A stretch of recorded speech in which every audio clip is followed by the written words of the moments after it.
This one's better? Okay, thank you. So again, thank you, Manny, for providing just a wonderful location, and the volunteers of HITTA for helping put this together. It's a huge honor for the Hall of Fame to be here and showcase some of the best table tennis people that this country has. So I hope you'll enjoy our program tonight with a number of people, some images, also some video clips of their action. My name is Sean O'Neill. I'm currently the president of U.S. Table Tennis Hall of Fame. We have a number of board members here who I'd like to recognize. We have on this front table Christian Lilarus, if you could wave. Thank you, Christian. Christian is a member of the Hall of Fame, as well as the coach of MLTT's Portland Paddlers. So if you want to join MLTT, give Christian a talk. He'll look at a little tryout for you. We also have Scott Gordon, member of the board of directors. We have Derek May, who's on the board of directors. We have Lily Yip, two-time Olympian, who's on the board of directors. We have Donna Sakai, who's a Lifetime Achievement Award winner. Speaking of Lifetime Achievement Awards, we also have Larry Hodges here, who is another Lifetime Achievement for U.S. Thank you, Larry. We have another special person who Scott's going to be talking about, but Patty, who's also responsible for the junior tournament, youth tournament coming this weekend here. She is on our board of directors as well. So all of these board members work together to keep the spirit and the drive and the passion for table tennis alive, not just while we're kids, but also as we get older and then hopefully continue to become coaches, tournament directors. They do it all. So we're here to celebrate them being with us. And the first person I'm going to introduce is Derek May. He's going to be introducing Glenn Cowan for inclusion into the Hall of Fame. Here you go, Derek. Thanks, Sean.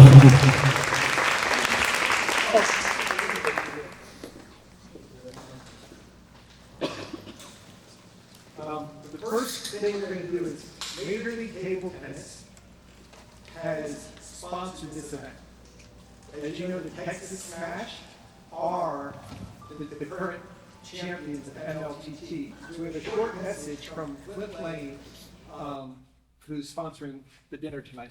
Thanks, everybody. This is Flint Lane, the commissioner and founder of Major League Table Tennis. Just want you all to know that we are thrilled and excited to be sponsoring this U.S. Table Tennis Hall of Fame dinner. So excited for Dennis, Stellan, Glenn, and Patty to get the recognition of being elected to the Hall of Fame. Great for all of you. Congratulations. On behalf of Major League Table Tennis, I wish you all the best of luck in the Wasserman Youth Championship. Hope to see you someday in the major leagues. Thank you, everybody. Thanks, Sean. All right, ladies and gentlemen, a distinguished guest and aspiring young athletes, it's my great honor to stand before you today to induct a truly remarkable individual into the U.S. Table Tennis Hall of Fame. This individual is a great player, but his contributions in table tennis go far beyond that and transcend into sport, beyond sport, to international diplomacy and leaving a permanent mark on history. The player I'm talking about and I'm going to induct today is Glenn Cowan. Now, I never met Glenn. Glenn retired from the sport years before I started, and I'm 56 years old. That's how long ago he played. But the more I learned, I read about Glenn, and then I talked to people who knew him and cared about him, and I became in awe of everything he accomplished in a very short table tennis career. So let me tell you a little bit about Glenn in case you hadn't heard about him. Like so many young people who get into table tennis, his dad bought a ping pong table and brought it home. And he introduced him to the sport that way. They lived in New Rochelle, which is a suburb outside of New York City. According to Glenn's mother, Fran, he quickly became obsessed with the sport of table tennis. Well, fortunately, his parents supported his obsession, allowing him to compete all over the United States. Young Glenn was 11, 12 years old. He picked up the sport very quickly, and he took one of his first titles in the year of 1964 at age 12, winning the under-13s at the Eastern Regional Youth Championships. 2 years later, in 1966, Glenn and his dad traveled across the country, played a tournament in Los Angeles. They loved Los Angeles. They flew back home and convinced Glenn's mom that they should move to Los Angeles. I wish I'd been a fly on the wall in that conversation, but the family moved to Los Angeles, and Glenn began playing at the Hollywood Table Tennis Club there. Relocating to Los Angeles really accelerated Glenn's table tennis trajectory. He was in high school at that point, but his table tennis education occurred at the Hollywood Table Tennis Club. Glenn played regularly with U.S. table tennis legends Erwin Klein, a four-time U.S. champ, and Jack Howard, who would captain the team at the 1971 World Championships, and I'll talk more about that tournament a little later. Glenn's developing game combined excellent footwork with a deceptive and spinny loop. Even in the 70s, a deceptive spinny loop was a good thing. Glenn's arch rival was a guy named John Tannehill, a talented junior from Cincinnati. The two teams met. When you have a rival, you raise each other up. These two did that. They played in nearly every final. And Cowan defeated Tannehill to win the 1967 U.S. Junior Championships, and Cowan won it again in 1969, 2 years later. Now, in 1967, Glenn's father, who took him all around in tournaments, passed away. And at the same time, Glenn, as he became a teenager, began to evolve into what back then we called a hippie type persona. He had long hair, he wore tie-dyed shirts, and he wore bell-bottom pants, and he had a big personality, and everyone really liked him. In fact, the girls noticed his outfits, and there were some comments made by some of his female peers. He was very good looking with sparkling green eyes and a great smile, said Pam Ramsey, a player from San Diego. Everyone had a crush on him, said Olga Soltez, an outstanding high school player from across the country in Orlando, Florida. Patty Martinez Wasserman said, and she spoke about him on the inside. She said he was a sweet guy inside. He was genuine, he was honest, and he was innocent. But he had a crush on me. That's what she said. So it was the other way around. But I digress. Let's get back to the table tennis.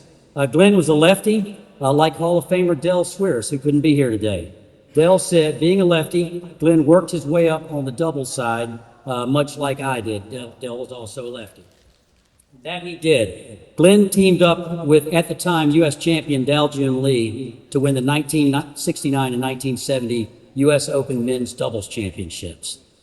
Glenn also had a strong showing at the 1970 U.S. Open team championships, which qualified him to go to the 1971 Worlds in Nagoya, Japan, representing the U.S. It was at this tournament where everything changed. Glenn found himself at the center of a moment that would change international relations forever. Now let me explain to everyone here the backdrop if you're not aware of this. Back then, the relationship between the U.S. and China was marked by significant tension and hostility. After the establishment of the People's Republic of China in 1949, the U.S. did not recognize the communist government and instead supported the nationalist government in Taiwan. The Korean War further strained relations, with China supporting North Korea against U.S.-led United Nations forces. Throughout the 50s and 60s, the United States and China were adversaries in what was called the Cold War, with limited diplomatic or economic interactions. Now, at the 71 Worlds in Nagoya, the U.S. men's team was quickly eliminated by Hong Kong and South Korea, and they were out of the tournament. China, on the other hand, guess what they did? They dominated the field. No surprise there. But as a side note, they did not win the men's singles championships. In fact, that was won by Stellan Bengtsson from Sweden, who is being honored later tonight. So after the U.S. team was eliminated, most of the players may have gone around and toured around Japan, but not Glenn Cowan. Instead, he made a point of staying and practicing with better players to improve his game.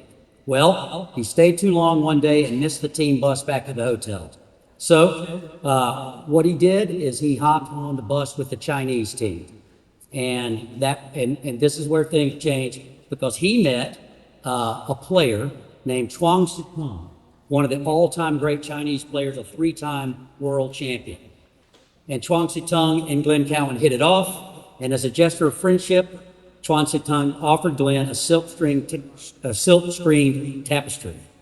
And at the next opportunity, Glenn reciprocated, presenting Chuang Zitong with a shirt that said, "Let It Be." And for the young folks in here, "Let It Be" is a song by a band called the Beatles that you may have never heard of.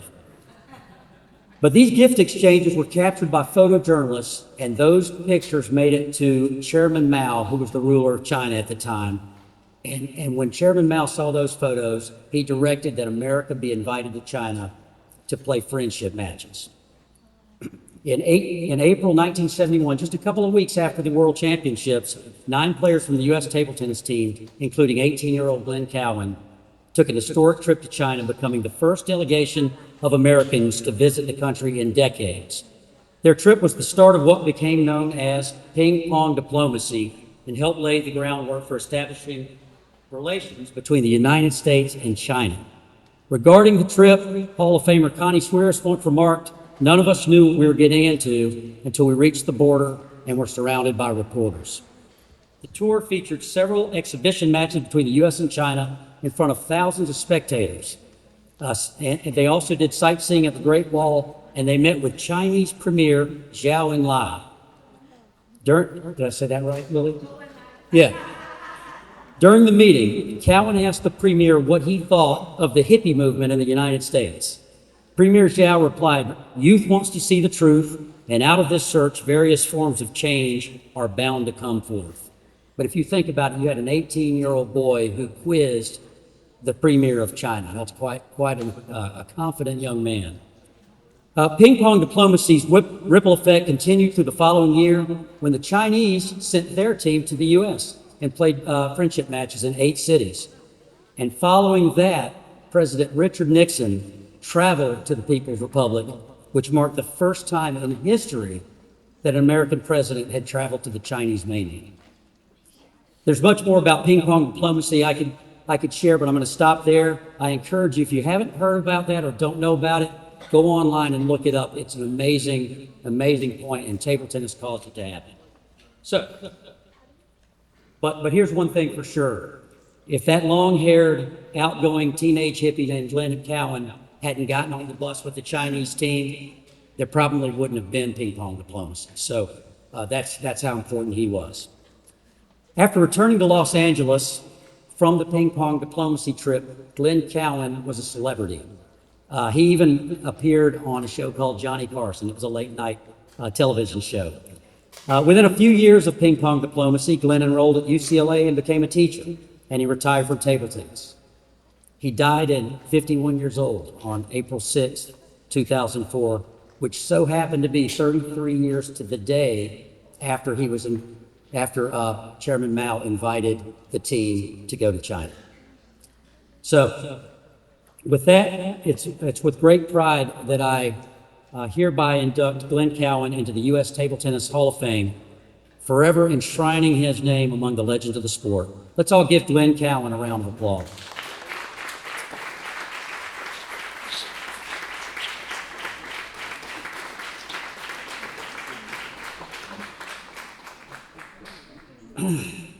So, Glenn Cowan's family couldn't be here today, so I'm going to accept it on his behalf, and you're going to have to hear a little more from me.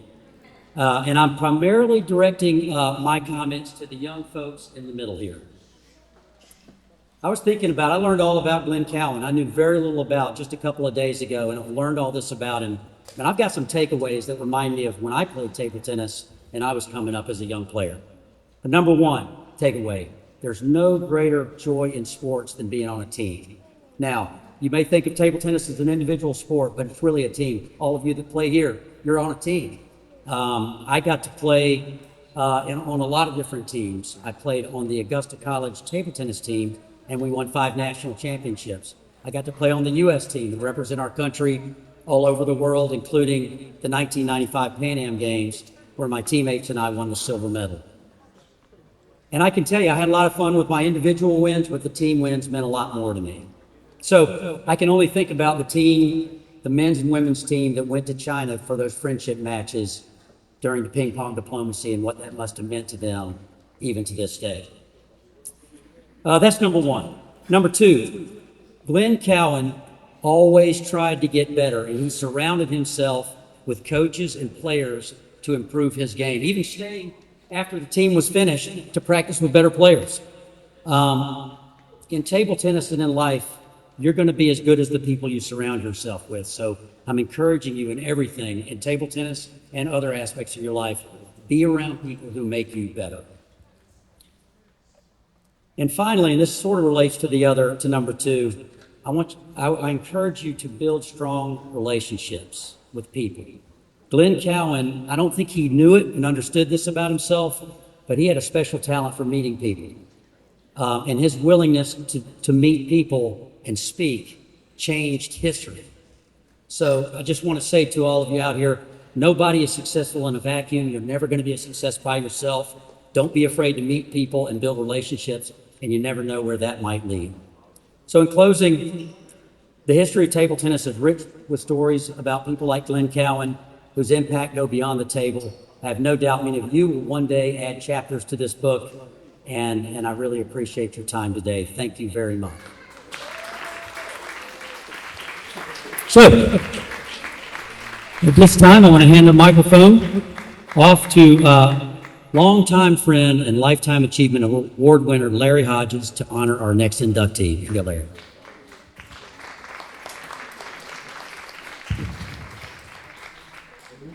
Good evening, everyone. Many years ago, Dennis Taylor joined my intermediate training sessions in Maryland. We worked on his forehand, his backhand, his footwork, his serve and receive. We worked on everything, and his rating went over 1,600.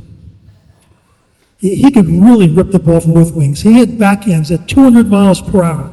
I gave him many words of wisdom, and he was well on his way to becoming the best table tennis player in the history of the world. But I failed him. Sure, he was an 1879 North Texas Class A champion, and I'd like to take credit for that, but that was before he joined my classes. Nope, I utterly failed him. Now, at that time, Dennis was a music teacher. You should hear him on the trumpet. Once, while we listened to some complicated piece of music on some road trip, he was able to identify each of the instruments played and describe their usage. We later argued at length over whether bagpipes and banjos are serious musical instruments, and I'll let you guess over who took which side. But then Dennis went to law school, and they did not fail him. What followed were decades of brilliant work as, and he'll be tested on this next, General Counsel for the Office of the Tenant Advocate in Washington, D.C. Oh, and also as General Counsel for USA Table Tennis for nearly 2 decades. But let me back up a little bit. Dennis started playing table tennis sometime in the late 1970s. His first big tournament was the 1978 U.S. Open. Now, I've known Dennis for decades. But my first really clear memory of him was as my assistant director at the 1998 Eastern Open. The tournament had 411 entries. I believe still the record for a regular 4-star tournament. Players came fast and furious, and we didn't have enough tables. Things began to fall behind, and the tournament was about to fall apart like a ping pong ball facing a Dennis Taylor backhand kill. But that's when Superman showed up, or should I say Andre the Giant. You'll see what I mean when he stands up here. Dennis stepped up and really took charge, calling matches rapid fire on the loudspeaker like an auctioneer. Soon, things were caught up. He kept up all tournament, and the tournament finally ended to my great relief. But it was at that tournament that I realized that we needed to put Dennis to work on more table tennis issues. Sorry, Dennis. Soon after, USATT discovered them, and that's when Dennis really took off. Over the next 2 decades, he served as USATT's pro bono, that means free, general counsel for much of the 2 decades, for 9 different CEOs and executive directors and 4 different USATT presidents and board chairs. As USATT's lawyer, he advised the board on the bylaws, gave legal advice, litigated dozens of cases, inevitably winning over and over. He achieved a USATT lawyer rating of 2,800. It's still a record. He was elected to the USATT Board of Directors for 3 years, and we offer our condolences for that. He was USATT's secretary for 10 years doing the minutes for over 100 board meetings. Now, have you ever seen what that entails? It's like doing handstands on molten lava in a hurricane while 11 people yell in your ear. This alone should make him a Hall of Famer, both table tennis and masochism. Now, he also chaired a number of committees and task forces, even US ATT High Performance Committee. He was a member or advisor to about a dozen other committees. He was even on the US ATT's editorial board for several years. Now, I did a profile on US ATT magazine of South Park Table Tennis Club in Pittsburgh. He knows where this is going. He led the charge that kept me from decorating the story with apparently offensive characters from the South Park cartoon. It's a funny story for some other time. But when he wasn't protecting the membership from Kirkman, he made helpful suggestions and found typos and corrections in each issue before it went to press, which is really helpful. Of course, all good things come to an end. Some leaders want honest counsel to better direct their decisions. Others want to hear what they want to hear, and that's why Dennis's time as USATT's general counsel came to an end for now. And one thing about Dennis, he's too modest to spend much time in self-promotion. You rarely see him in pictures at table tennis events. In fact, I searched everywhere for photos. I searched and searched and searched like that. Even Dennis didn't have any. Now, recently I heard that Mel Anderson, another Hall of Famer, has some pictures, which you'll see shortly. Dennis will show you those. But I only was able to find 3 after painstaking searches. And the strange thing about these only 3 I could find is all 3 are of historic interest. Now, the first photo, I think some of you have seen it. This is, I believe this is right here. Yeah, this one right here. This is Dennis presenting an official welcome letter to Lou Goleong. How many people here have heard of Lou Goleong? Lou Goleong. That's the president of the Chinese Table Tennis Association, longtime coach of the Chinese national team, and many-time world and Olympic champion. But I don't think Lou could block Dennis's backhand kill. Seriously, have you seen that thing? Nobody can block it. Now, the second photo, this one, sure it's up. Okay, now this one, I think I took this one. I'm not sure. This was taken at the Potomac Table Tennis Club circa 1990s. Dennis is in the middle. He knows where this is going. I'm not sure who's on the right. I think that might be a John Weinstein. I was going to ask if anyone recognized him. Now, what makes this photo somewhat interesting and of historic interest, besides soon-to-be Hall of Famer Dennis Taylor in the middle right here? Not sure who that is. The one who just coincidentally happens to be standing on the left in the red shirt is someone who may have heard of him. That's the very rarely seen, the very rarely photographed Srinivas, and my best friend, Srinivas Janardhan, better known as the infamous S-Jan. I think half of the people in the room now recognize him, who many of you may know from online activities, but I won't go into that here. I couldn't believe it when I found this picture, and there he was. The third photo, this one I actually took myself. This is from a USATT board meeting in the early 2000s. Now, you may recognize a few of these people, because many of them are famous. Some of them are Hall of Famers. I'm going to point out a few. I had laser pointer, it didn't work, so I pulled this out. I haven't seen it. You probably can't see it, but I'm just going around. There's an intern. That's Hank McCollum, a board member.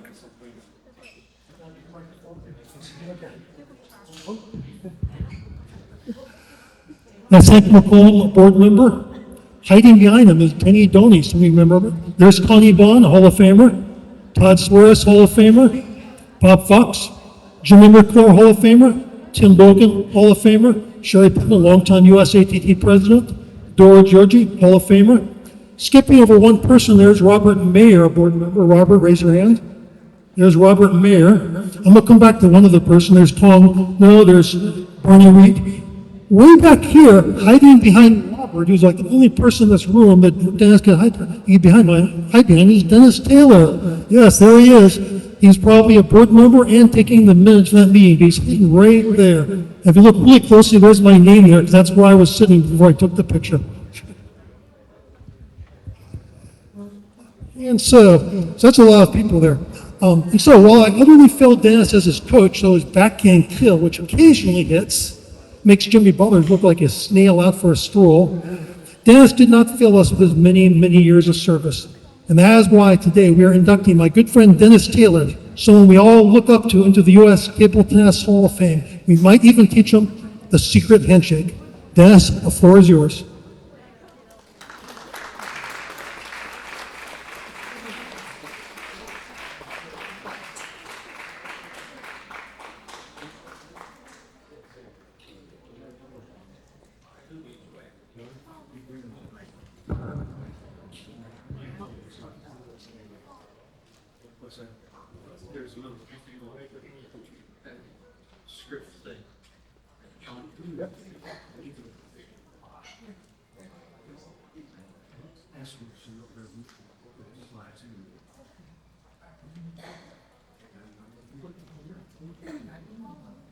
Yeah, they're coming back here.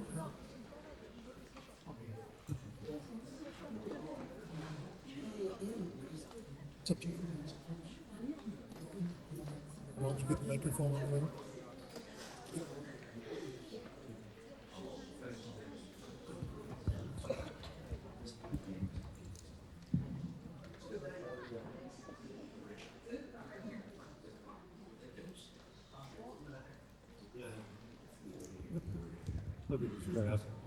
Thank you all very, very, very much. I am so humbled by this great honor. It's not one that I trained for, not one that I planned for, and I just cannot tell you how appreciative that I am. I want to sincerely thank Sean, the Halls committee that selected me, all the people that wound up voting for me, all the members of the Hall of Fame. I want to thank Larry Hodges for his speech, his assistance, and his friendship over the years, and all of you here tonight in person, and of course, the millions upon millions that are watching virtually. I thank everyone who has ever played the sport that I love. The humbling part of this really became when I told my boss of my impending induction. She asked a reasonable question. Who'd you ever beat? Well, the right answer to that is I have a lifetime winning record against someone named Han Xiao. Of course, after that, he became 8 years old. And he never again stooped to play in events that I was eligible for. But my gosh, it's a good record to have. Now, if you look at the first photo that Sean may or may not be putting up, you can tell why I am here as a contributor and not as one of the great athletes in the hall. The coaches among you probably could spend the next hour critiquing that wonderful stroke, and it'd be wonderful if you all had been around long ago and helped me improve it, but that's the way things go. You all know that I am being inducted as a contributor, not as an athlete. I consider myself to be everyman table tennis, not the great athlete, just everyman. Many people are aware of the journey the great athletes take to get to be part of this hall. In the next few minutes, I will try to take you on the journey of everyman. Often athletes start playing their sport at a young age, not as an athlete, wrong paragraph, and are recognized for their talent potential. Not so for every man. The photo that I hope is in front of you right now is young Dennis. You'll notice there is no paddle. There is no 9x5 table. There's no net. Just a young everyman, and everything here screams everyman. Now there's a photo of where the ping pong journey began. Cold Camp, Missouri, home of champions. Population 853. And this is a photo of my best friend's house. One day, young everyman was introduced to a sport played on a homemade table in their basement. This will become a theme here. It was hard to get me off of that table. And of course, it meant I wanted my own table. And there's a photo of the house where it was built and installed, where I grew up. Naturally, it started its life in the basement. I made that table out of quarter-inch plywood.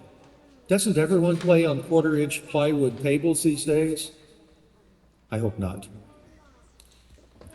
But it was a lovely table, 5 by 9, 30 inches off the ground. But soon the space that it was in was too constricting. Somehow I convinced my father that we should put an old foundation on the property to good use and make it its best possible use. And you will see a tin shed. That became the home of everyman table tennis for many years. So many hours spent there using my 59-cent paddle, breaking celluloid balls in two, learning that backhand that Larry has referenced. By the way, it does get hot in Central Missouri. Tin sheds get very hot. It also gets cold in Central Missouri. But I was playing in there anyway because it's what I loved. Now, eventually, I would play at school. And at school, it had not one, but it had 2 handmade tables. And they weren't in the basement because my school didn't have a basement. Otherwise, we probably would have. And they didn't have border lines on the outside either, nothing's perfect.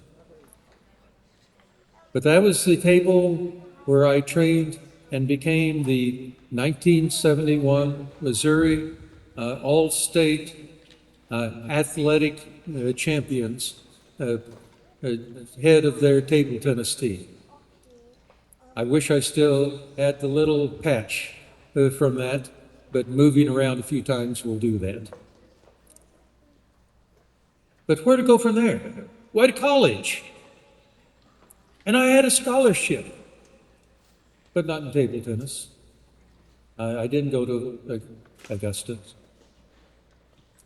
I got a scholarship in music.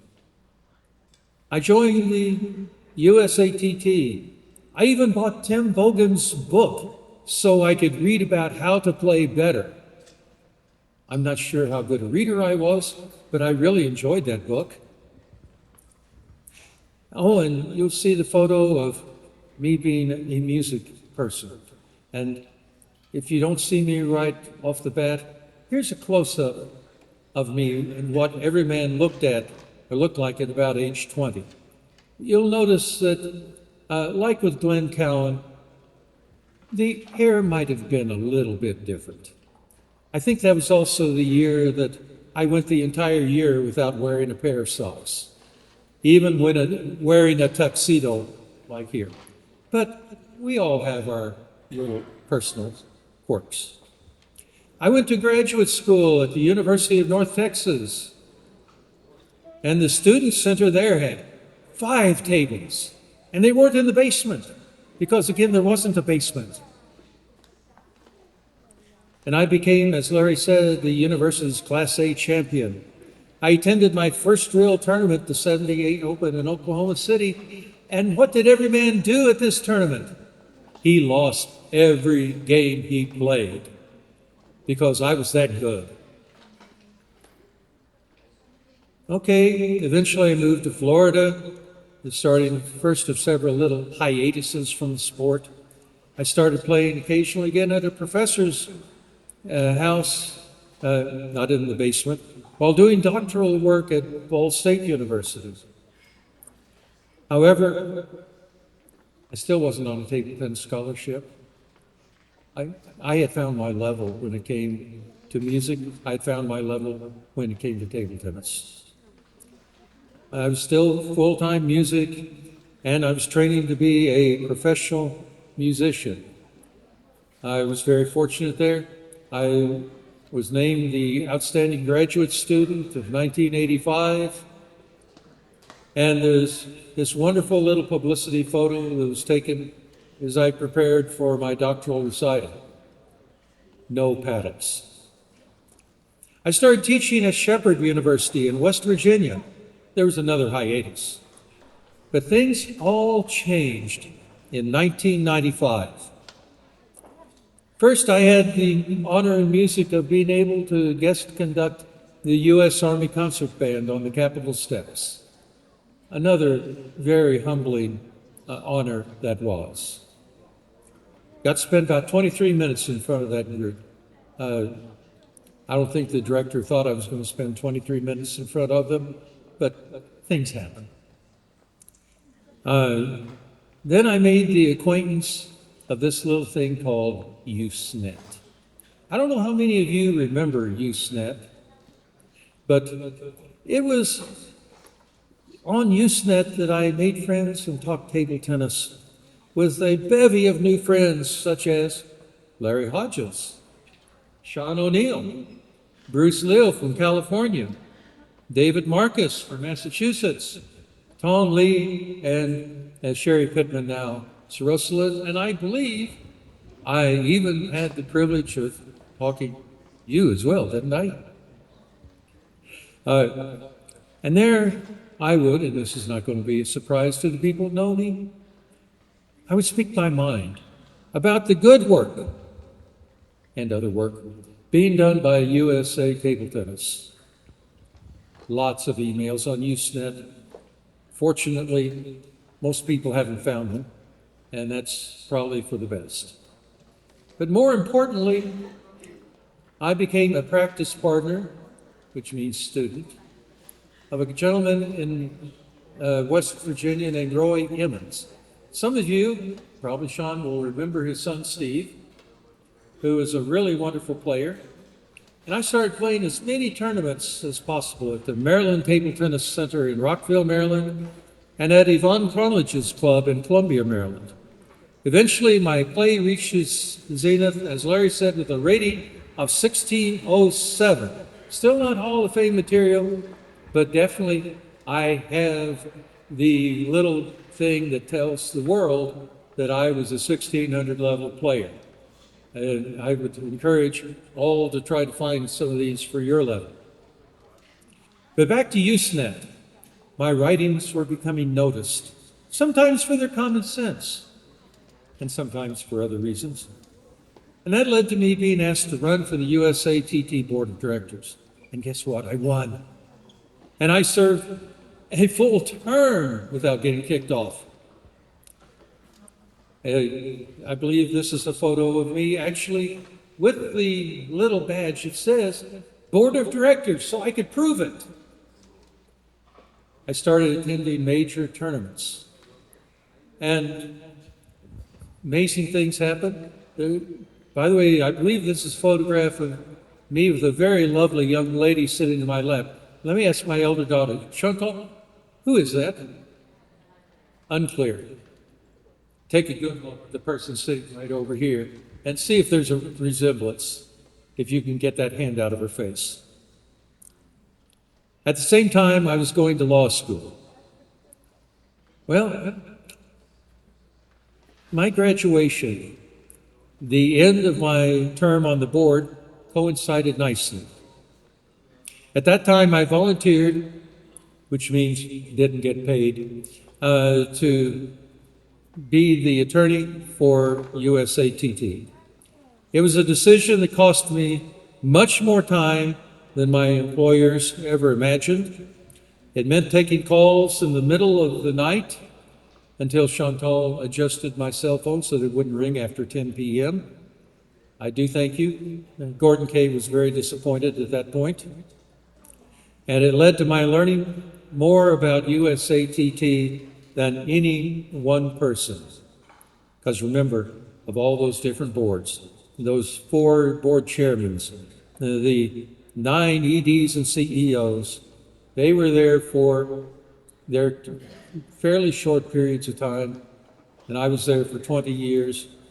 And yes, I know where all the bodies are buried. And no, I'm not telling you, Larry. I worked my tail off for table tennis and the players of this country, for the association of which I'm a lifetime member, for Fair Play and USA Table Tennis, and for a few t-shirts. And it was a true labor of love. While I tried to stay below the radar, as shown in the photo that Larry Hodges showed you, I can say that I shed blood, sweat, and tears for USATT.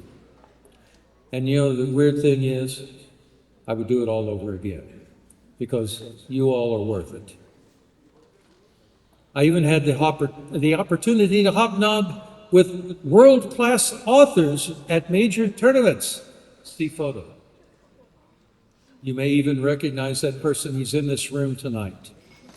In 2008, I even received my first formal recognition before tonight, and it's something that I cherish and keep on the bookshelf in my library. As much as that certificate means to me, tonight is the highlight of every man table tennis's life. And now I'm going to stop talking before I become totally choked up. I very humbly thank all of you for being here to share this honor with me tonight.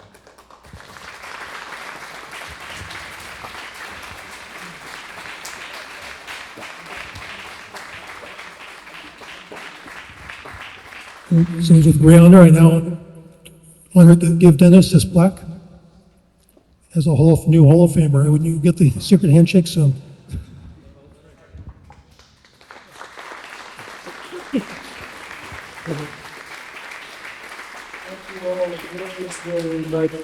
As I said, this is a very humbling experience and means the world to me. Okay, you may give Sean the microphone. Let me introduce Christian Litherus, fellow Hall of Famer and coach, Major League Table Tennis coach. I probably pronounced the name wrong again.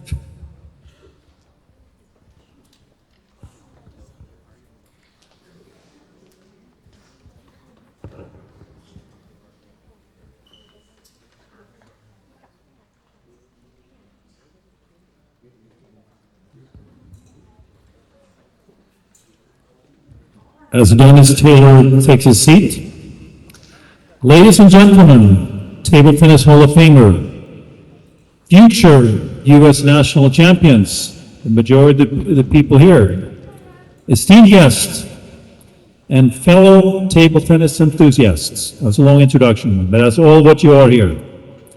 It is with great honor and immense pride that we gather here today to induct a true legend and of our beloved sport into the United States Table Tennis Hall of Fame. As we reflect on the remarkable career of Stellan Bengtsson, we are reminded of the profound impact he has had on the world of table tennis. Stellan's journey to greatness began as a young prodigy in Falkenberg, Sweden. He started to play table tennis at the age of 6 years old. And 66 years later, he will say in the video later on, 65, so we have a debate, he is still playing and coaching. As a testament to that table tennis is a true lifelong sport. Or what Stellan would say, you're not the only crazy race. He was the first Swedish player who went abroad to train in Japan, where he stayed for 4 months to train with Ishiro Okamura, 1969 to 70. That led to the remarkable feat at the tender age of 18 in the year 1971. He achieved what many could only dream of. He claimed the world men's singles title in Nagoya, Japan. as the youngest ever men's singles world champion. This is his connection to the famous ping pong diplomacy.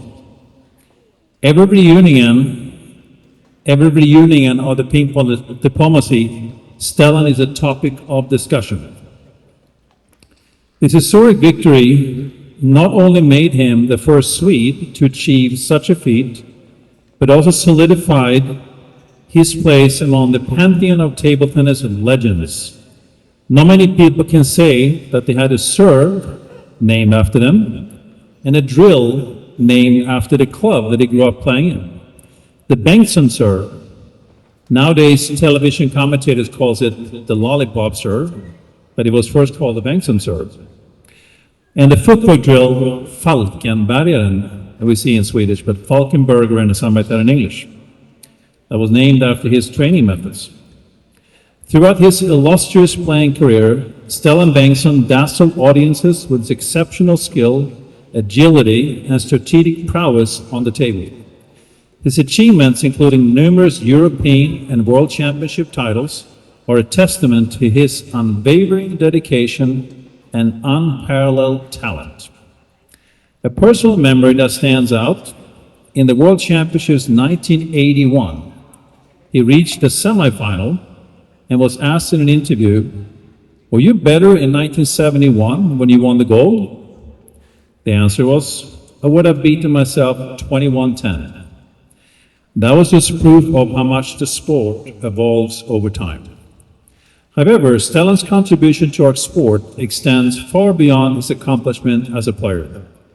He met the love of his life during a World Championships, a later fellow Hall of Famer, Angie Rosal, that became Bengtsson, became his wife, and they have two twin brothers together. Angie was, of course, the main reason for Stellan to eventually move to San Diego, California, USA, and the duo Stellangie was born. Following his retirement from competitive play, he seamlessly transitioned into coaching, where his impact was nothing short of transformative. He coached the Swedish men's national team with a generation that created many world champions. He coached the Danish national team, the Qatar national team, and for today's presentation, the most important, the US national PTT team, para table tennis, for 4 years, from 2012 to 2016. He coached a team at the Toronto Pan American Games, where the team won 2 gold medals and many other medals. His dedication to nurturing talent and fostering inclusivity in table tennis, particularly in the para division, has left an indelible mark on the sport. He had a great personal relationship as a coach and friend with the late Hall of Famer Mike Dempsey, right after he moved to San Diego in 2006 until his untimely departure. Stellan Bengtsson's coaching philosophy centers on teamwork, resilience, and sportsmanship, continues to inspire generations of athletes around the world. He coached a young Jimmy Butler in Sweden that turned his game around to international greatness, where Jimmy learned what dedication and hard work really meant if you're going to make it to the top. His commitment to promoting the values of our sport, integrity, camaraderie, and excellence, serve as a beacon for all who follow in his footsteps. Every time he has a chance to show honesty, he takes it. If a server at the restaurant forgets to charge him for something, he always points it out as an opportunity to show honesty. He will never take a dime away from anybody else. After he came to the United States, he dedicated his time to work with young, aspiring USA athletes like Ted Lee, who won the under 13, under 15, and under 17-year-old national championships. Another one was Teddy Tran, who won the under 15 and under 17-year national championships. DJ Alto, who at the young age of 15 already got to his 2600 USA TD rating and was winning over many national team members at the time. He still has many long-standing yearly traditions to hold weekly training camps in different parts of the country. where he comes back about the same time each year and hold weekly training camps, and all the players loves it. A recent thing that happened for Stellan was in 2021. He was asked by his old student and 4 times world champion Jörgen Persson, who's the Swedish national team coach, head coach, to help coach the Swedish team at the 2021 Houston World Championships, here in this city that we are right now, in singles and doubles. His assignment was to help mainly 2 players, the troubled, young, temperamental, but also talented Troels Moregård and Christian Karlsson. So Troels came into the World Championships, world ranked at 77. He finished with a silver medal in men's singles. Stellan took his game to a totally different level by making Troels control his temper and made him focus at a totally different level, and he made the breakthrough that later this year gave him 2 Olympic silver medals in men's singles and men's team. The other player, Christian Karlsson, in the same 2021 World Championships, won gold in men's doubles. And this summer, he won an Olympic silver in men's team together with Troels. 1 gold and 1 silver at the Houston World Championships. Not bad for USA coach. Today, as we honor Stellan Bengtsson's remarkable contributions to table tennis, let us celebrate the man behind the accolades.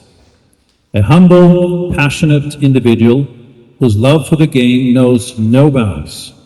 Stellan's presence in Hall of Fame is a testament to his endurance legacy and his unwavering dedication to the sport he holds dear. In 2021, he was inducted to the Swedish Table Tennis Hall of Fame. And today, he's inducted into the USA Table Tennis Hall of Fame. In closing, let us extend our heartfelt congratulations to Stellan Bengtsson on his well-deserved induction into the Hall of Fame. May his remarkable achievements continue to inspire and lift all who share his passion for table tennis. The message was sent out to the table tennis world about Stellan's induction. Many people did thank you videos. We will now see a few of them. All videos will be posted on the USA Table Tennis Hall of Fame Facebook page and other social media accounts, and of course on our website.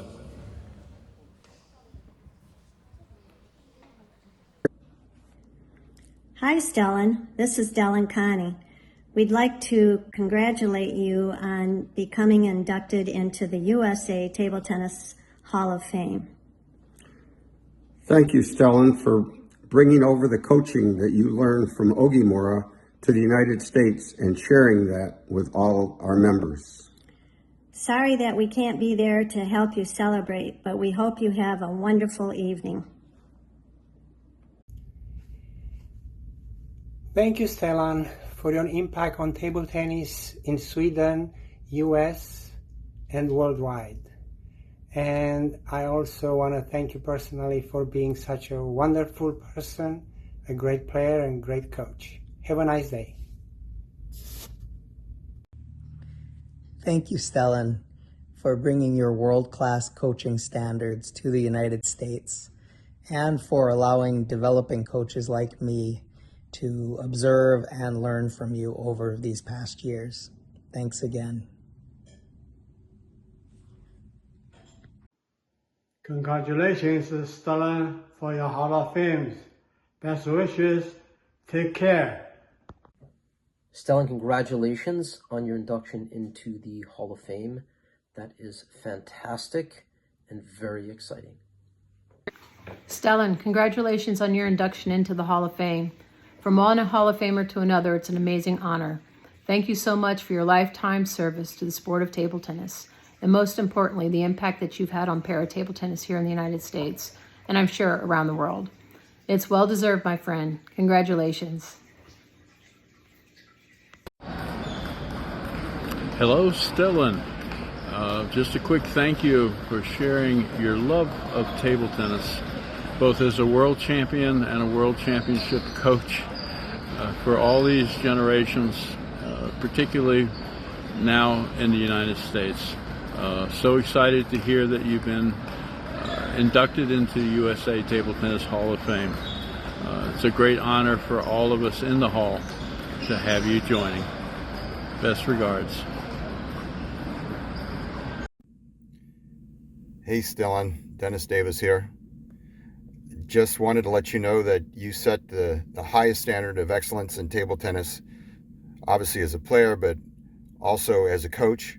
And your belief that the U.S. could produce world-class players instilled in me the confidence and belief that we could do it. And I don't think it would be possible without your presence in the United States and choosing to come here. So congratulations on making the Hall of Fame, and good luck, my friend. Stellan, thank you for everything you did as a coach and mentor. You had an incredible impact on my life and table tennis career, and I will always be grateful for it. You know, I remember the day Stellan and Angie first came to the San Diego Table Tennis Association. After years of rumors, we were all like, wow, the great, amazing legend Stellan Bengtsson is really here now. I had started a junior training program for some time and was looking forward to Stellan having 30 or so kids and seeing the seedlings grow. But not just the kids. In some way, every member of the SDTA had and has benefited from Stellan's skill, knowledge, intelligence, and mentorship. And not just in table tennis, but the full life journey. I'm proud to know him as a friend and very happy for this day. So on behalf of me, San Diego, and all of USA Table Tennis, I say thank you. Thank you, Stellan. Hi, Stellan. I hope you are fine. I want to say thank you for being a great role model and inspiration throughout my table tennis life. That meant a lot for me. And also I want to congratulate to you being elected into the USA Table Tennis Hall of Fame. A big congratulations from Sweden. Hi Stellan, I hope you're well. Thanks for your coaching and support. And thanks for always being there for me. It meant a lot. Tjena Stellan. Jag måste tydligen ta det här på engelska. Okay? Hi Stellan. And first of all, I'd like to say thank you very much for being the part of the Swedish team and also for my generation to build up that. And also congratulations to be inducted in the Hall of Fame in the United States. Have a good evening and all the best to Andy Olsen. Bye-bye. Hello Stellan. Congratulations for membership in Hall of Fame. You deserve it for sure, because I thought that you should get it much earlier. But thank you for everything you have done for Swedish table tennis, and you was the reason why I start to play. So have a really good night and take care. See you later. Good evening, everyone, and thank you, Christian, for those nice words. I'd like to thank the committee for inducting me in the USA Table Tennis Hall of Fame. Be together with all those talented people is a great honor. You talk often about table tennis as a lifetime sport, and I think I'm living proof of that. Starting to play in Falkenberg at 6 years old, and now 65 years later, I'm still coaching and having fun. Have a good rest of the evening. Thank you very much.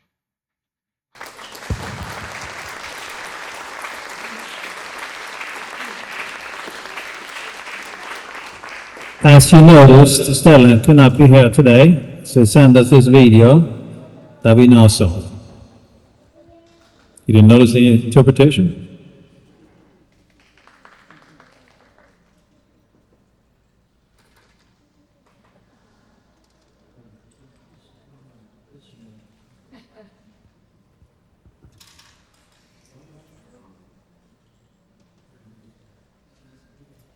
Our final presentation is for Mark Mathews Lifetime Achievement Award. The inductee for this year is Patty Martinez Wasserman, and the United States Table Tennis Hall of Fame board member and hardbat champion Scott Gordon will be introducing Patty.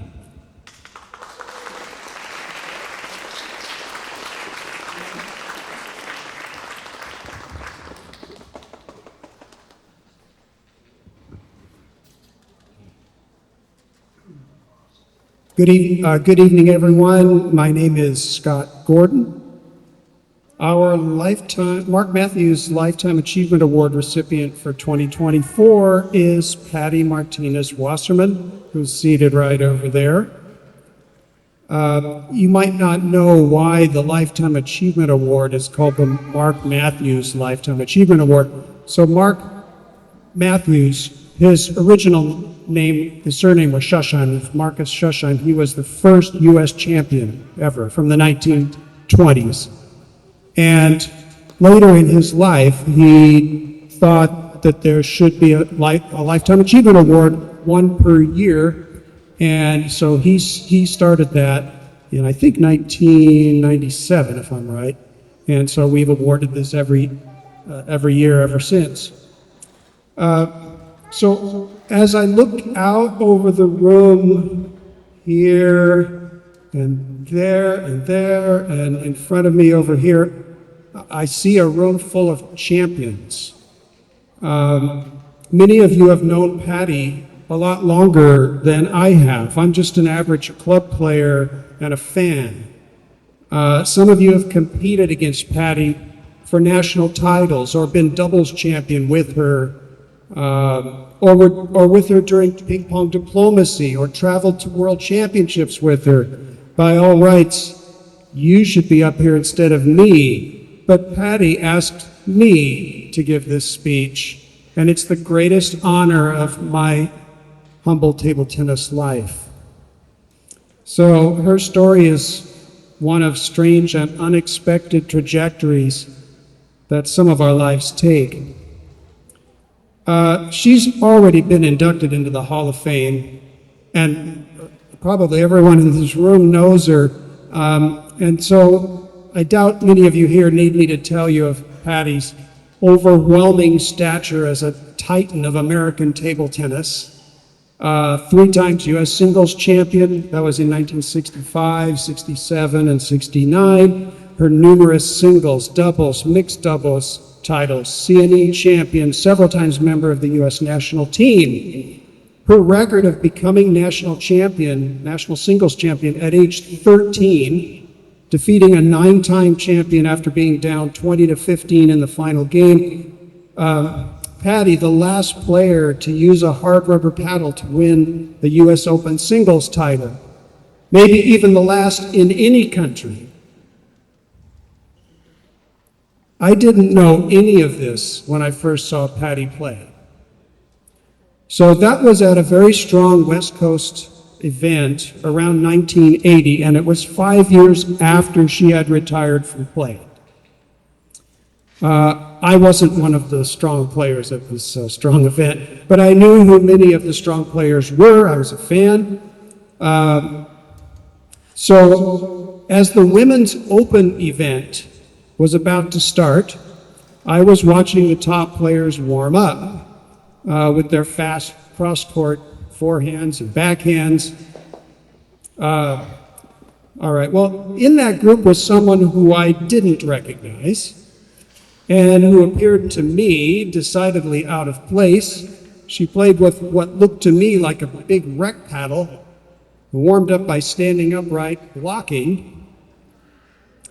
I thought she was a beginner and that she had entered the wrong event. Well, that beginner proceeded to wipe out the entire field, easily. She won the event, needless to say, without dropping a game. Watching her play so brilliantly, pounding attacking shots in every direction, with her own style and old-fashioned hard rubber paddle, made absolutely no sense to me. Her style violated every rule that our coach was teaching us. But it planted a seed in my mind and made me rethink what playing table tennis was all about. Well, later I would learn that Patty's style of play was not only unique in the sponge world, it's actually unique in the hard rubber world too. Nobody really plays like she does. She doesn't really have classic hard bat strokes. Her follow-through looks more like Yanier's loop. And she never chops. I like to think that as I learned, she learned at a very, very frighteningly young age. And I like to think that her meteoric rise to championship strength, that a big chunk of her brain is actually made up of dedicated ping pong neurons that enable her to instinctively adapt and hit the ball in ways that perhaps she herself can't fully explain. Anyhow, after this brief demolishing of our elite players, Patty retired from play again, this time seemingly for good. Meanwhile, my on-again, off-again table tennis life plodded along for another 15 or so years before that seed that she planted in my mind would finally sprout. I became immersed in this new burgeoning hard bat subculture. Many of us, including, of course, Marty Reisman, would work hard on trying to grow hard bat and sandpaper events here and around the world, efforts that were fueled to a great extent by the impact of my seeing Patty's play, which I carried in my mind all these years. So I'm sure that you all of you top players, and there are so many of you here, have heard the mantra, you never know who you might influence out on the court. Well, this goes to show you not only that, but you never know who you may have already influenced, maybe even years ago. Because for years, Patty had no idea the part she had played in our grassroots movement. Okay, but to clarify, this really isn't a story about hard bat, at least not directly. So let's get back to Patty's trajectory and see what that influence led to. So naturally, as hard bat events were expanding, I wondered, where's Patty? She should be here for all of this. So in the late 1990s, I was audacious enough to chase down her phone number and call her. Turns out she didn't live that far from me, which was a surprise to me. She explained that as much as she would enjoy playing, her life situation made that impossible. So I called again every few years, and then in 2008, she told me that her life situation had changed. Well, that was when I really became a pest. It took a couple more years, but in 2010, under the guise of having her look at some old table tennis films, she came over to my home. She didn't even own a paddle anymore. She did know exactly the specifications by which Bernie Hawk used to make her paddle. And she told me then exactly, she did remember that. Maybe she can help with it. Hawk, 3-ply, red on both sides. What was the weight?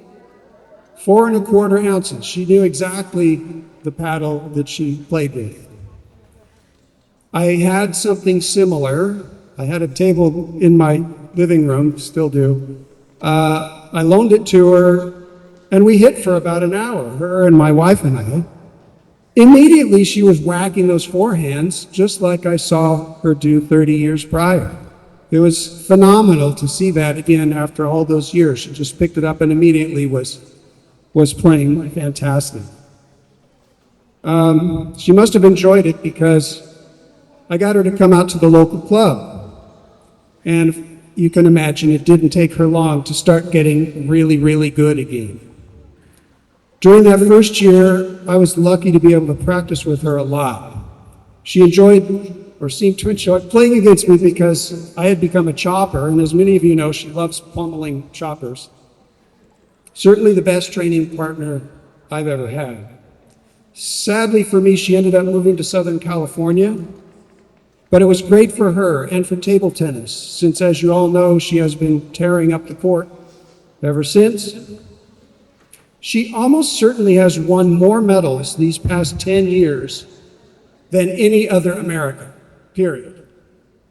At the last US Open, she won the over 70, over 60, over 50, and over 40 singles. She's been, what's that? Oh, doubles. Okay. Thanks for that correction. She has been to 2 world veterans. She's won a silver medal in Spain. She's the only woman to have won national singles titles in all 3 surfaces, open, hard bat, and sandpaper. By the way, the only male to have done so, Jimmy Butler, will be teaming up with Patty in mixed doubles at this upcoming U.S. Open. So interesting trajectories that our lives go through. As most of you know, Patty would go on to marry the late, great table tennis player, coach, and philanthropist Cy Wasserman. Cy's impact on the development of U.S. table tennis was recognized in 2015 with his Lifetime Achievement Award. For many years, Cy had been working with Danny Miller on the Junior Classic in South Bend, making sure it would help our top young prospects fund their travel and training expenses by providing substantial prize money. Patty was to become a partner in this effort. Now, in addition to Patty being one of our greatest champions, she is almost certainly our greatest junior player ever. So, get this, her very first result, especially the juniors, you will be interested in this. Her very first result was winning the San Diego Women's Open. That was a major event at the time. She beat a U.S. team member in the final. She was 9 years old. Her record as the youngest ever national singles champion at age 13, that's 13 and 2 months, so barely 13. In 1965, that's unlikely to ever be broken.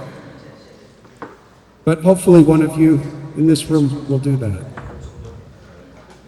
She is even confident that she would have earned this at age 12 if the Open had been held according to its usual schedule that year, but it had been delayed.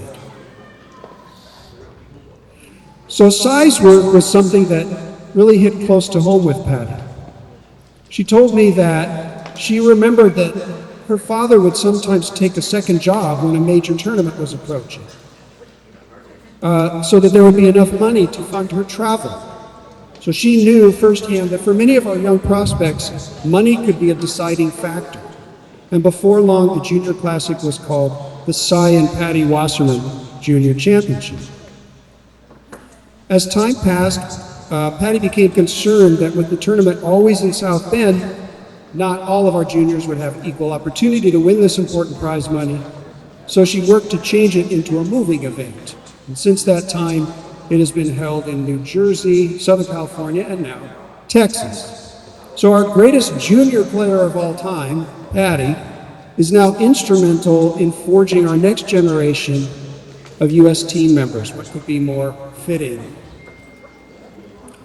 As if that isn't enough, Patty, fully charmed by the ragtag hardbat renaissance that she unwittingly seeded, also donates regularly to the hardbat and sandpaper events at the U.S. Nationals. Now, Patty is convinced that my pestering her all these years is the reason we are here today. She thinks that I put her on this trajectory, rekindling the life that she was meant for.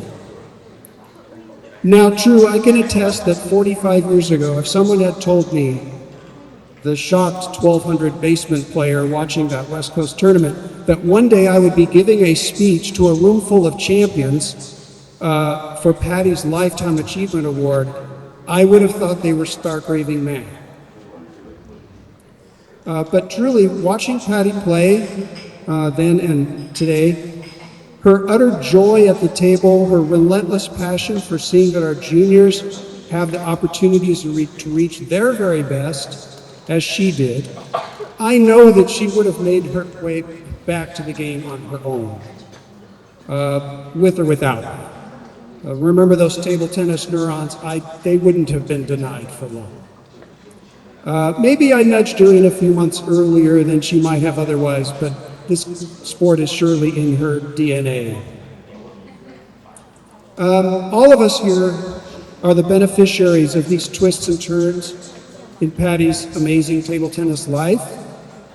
And in conclusion, thank you, Patty, for so dramatically changing the trajectory of my life, for letting me be a fly on the wall all these years as your greatest fan, and for giving me my greatest table tennis honor of presenting you with the 2024 Mathews Lifetime Achievement Award.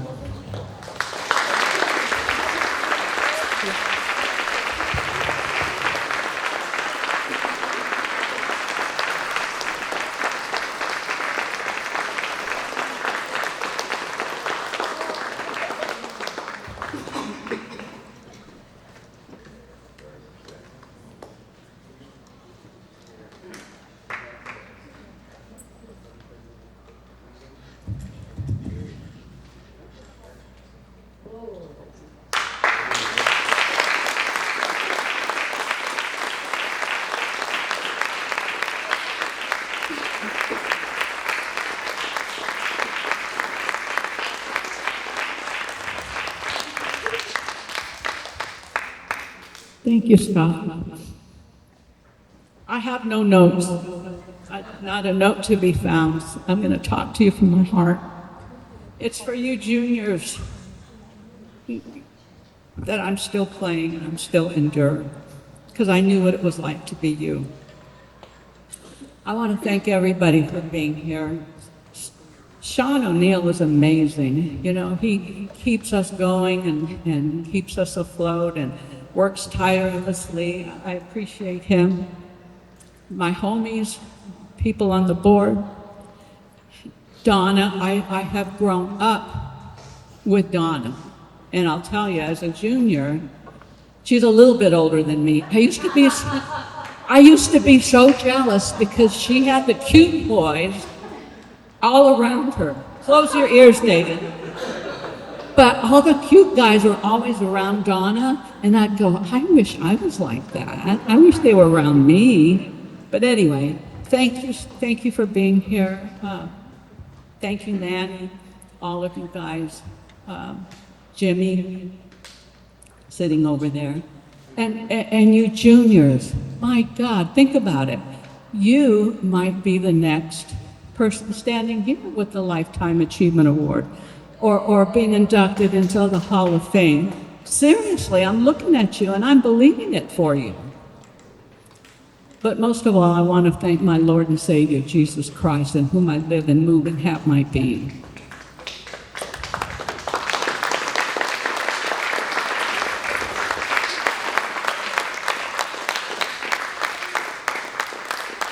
Okay, I'm curious, just a show of hands. And for the juniors too, okay, I want to see hands. How many here started playing table tennis either in a basement or in a garage?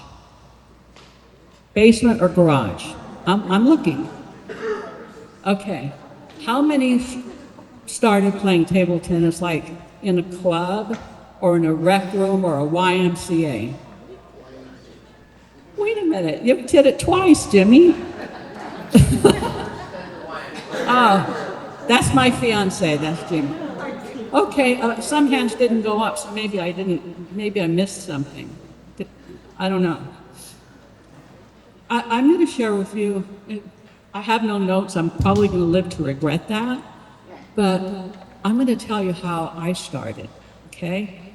I'm 7 years old. Are you listening, juniors? I was 7 years old. My older brother was 12, and my oldest sister was 16. And my dad used to play table tennis in the military. One day he brings home a plywood, did you say plywood? And we were going to learn how to play ping pong. Hot dog, ping pong. I had no idea what ping pong was. I'm 7 years old, but I was going to learn how to play ping pong. So my daddy got the green paint and started painting the plywood. Couldn't wait for it to get dry. And so finally it did dry. And we were all ready to play. I had a ping pong paddle. Then my daddy said, well, now we have to paint the stripes. And I'm telling you the truth. When he said stripes, I thought like zebra. I thought maybe he was gonna make like zebra stripes on the green ping pong table. But he didn't. He made the stripes. And so finally the ping pong table was ready. Again, I'm 7, brother is 12, sister is 16. We go out to the garage and my daddy starts with the oldest first, the 16-year-old, and she's good, Linda. Then he goes to my older brother. Now he's a natural athlete, so he got the majority of the time. Then it was my turn, and I was lucky that I got 4 minutes. And that was just wrong. So I hatched the idea that the only way I was going to get my dad's attention was if I beat the oldest, if I beat the 16-year-old. I'm 7, she's 16. If I beat her, I got my dad's attention. So she comes home from school, I challenge her, we go out, because by then we can go out into the garage and play, and I beat her. She didn't even take a game. Seriously, my dad comes home and I say, I beat Linda, I beat Linda. Well, he didn't believe me. He called Linda, he goes, she comes out of her bedroom and he said, did Patty beat you? And she said, yes. So cool. That night we go out to the garage, he plays Linda, he plays Chewy.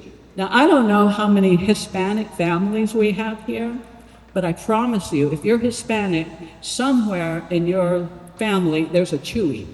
It's the law. My dad was Chewy, and my brother was Chuyito. We never called him Jess, he was Chewy. So anyway, I beat Linda, still 4 minutes, 5 maybe tops. He just wouldn't give me the time that he was giving my older siblings. So I hatched the idea that if I could beat my brother, now he was good. By now he's 13 years old, athletic, really good, and I knew it wasn't going to be easy. So he gets home from school, and I challenge him, and I don't know how many of you had older brothers, but he was really, he said, buzz off, punk, I'm not going to play you. He was so cruel to me. Don't do that to your younger sister. It was just wrong. So I pulled out my ace in the hole, the chicken, boys don't like to be called chicken.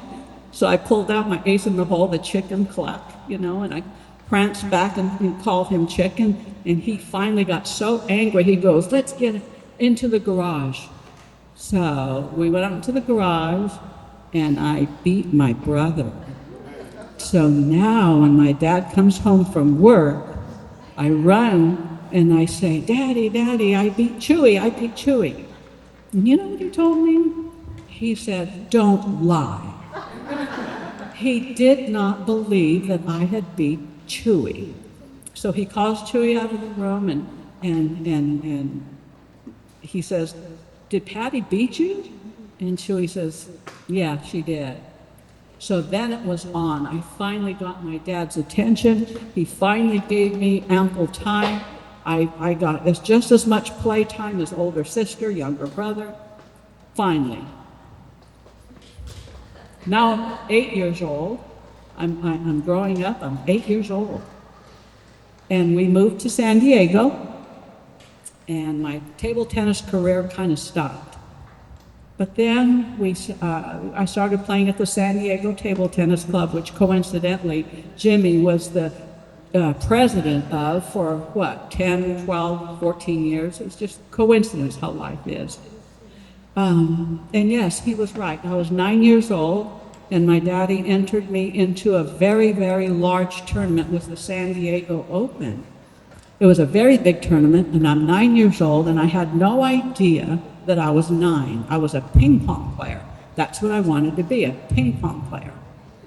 And I came up against Millie Littlejohn, who had never lost a game. I didn't care. I didn't care at all. I beat her. At 9 years old, I beat her. If I can do it, young lady, you can do it too. That's right.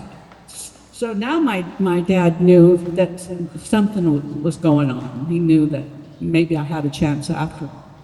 So we went 1965, okay, I'm going to say it. It was 1965, and I was 13 years old, and I was a nobody. I really was. I played tournaments in California, but that was it. And in the semifinals, listen up, kids, in the semifinals, I played I was 13 years old, and I played the reigning U.S. Open Women's Champion. I had never, ever beat her before. She was from California. I'm from California. It's like she had my number. I just couldn't beat her.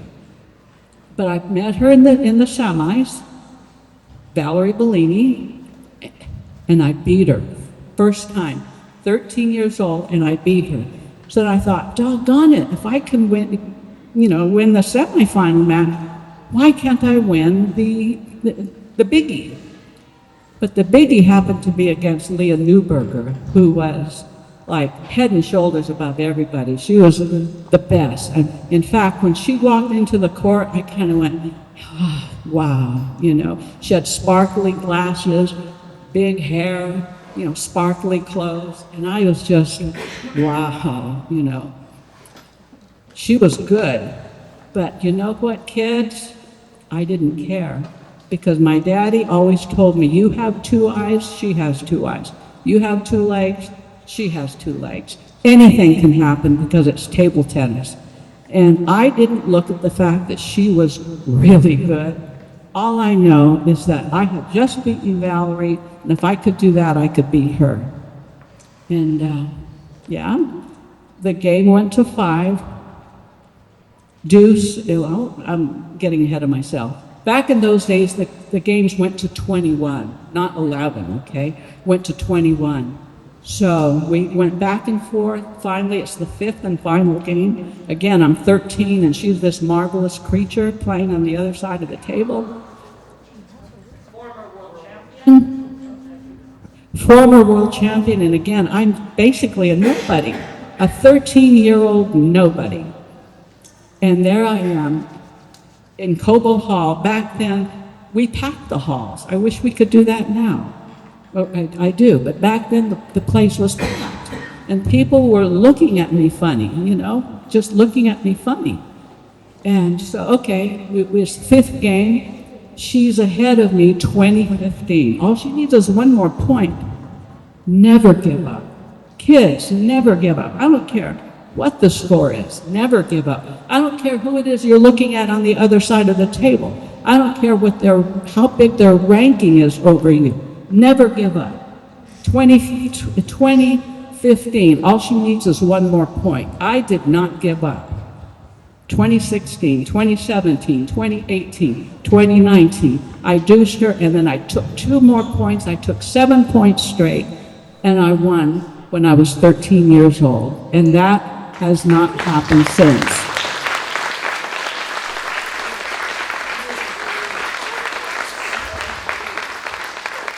I'm telling you, kids, if I can do it, you can do it. If I learned how to play on a plywood table that my daddy made, you can do it too. You guys have great coaches. You have better everything, equipment. So that was that. After a while, I quit table tennis. He already said it happened later, but I did meet and marry Cy Wasserman. He's the reason why you young ones are here now. He started a foundation. I picked up the mantle after he died in 2022, and I've just begun. I hope to make a difference in these young kids' life, because I know how hard it was for my dad to get me, and back then, you know, equipment has gotten better, coaching is better, entry fees are higher. So I want to do that for you and make a difference in your life. So before I go, because I don't have notes, just talking to you from my heart, he really is the reason why I'm playing again. This man harassed me. He did. I'm telling you the truth. He harassed me month after month. It wasn't until he offered to drive from Sacramento all the way to Placerville, pick me up, take me down to Sacramento, Citrus Heights to be exact, and back up, then I realized he wasn't giving up. So I gave in, and truly, he's the reason why I'm back in the sport.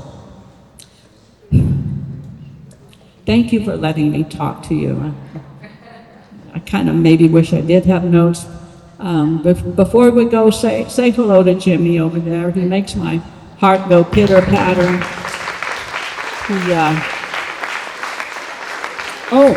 I was going to, if you would humor me, I brought my phone, and it's an embarrassing phone, honestly. I was supposed to go to the Apple store and get the new 16, what is it called, the 16 Pro Max or whatever, but we just, is that what it's called? But humor me for just a second, okay? Because you don't know what I see. I'm looking out at your faces. Can you hold this? I just want to video you, okay? So, you can make silly faces, you have to okay? I want to take a picture of you. Say hi.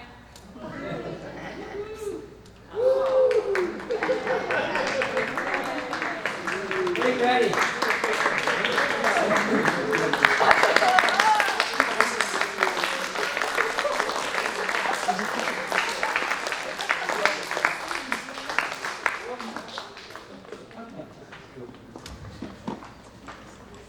Thank you. That's it for me. Thank you. Thank you for letting me share myself with you. God bless you. God keep you. I love you all.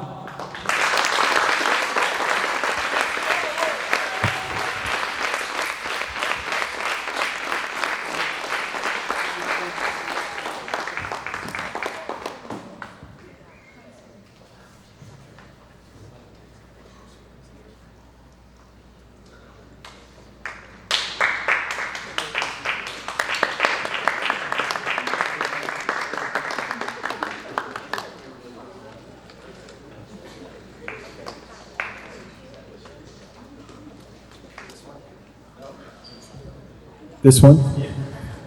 So once again, thanks all of you for coming to this evening. I want to thank our presenters, Christian, Derek, Scott, Larry, for saying such kind words, for Patty, for Stellan, for Glenn, and for Dennis. Thank you so much. It's great seeing you again. And thank you so much to HITTA for all you've done for the junior development. I wish you the best of luck in the competition this weekend, and win as much prize money as you can. Thanks for a great evening. Look forward to seeing you tomorrow. Thank you.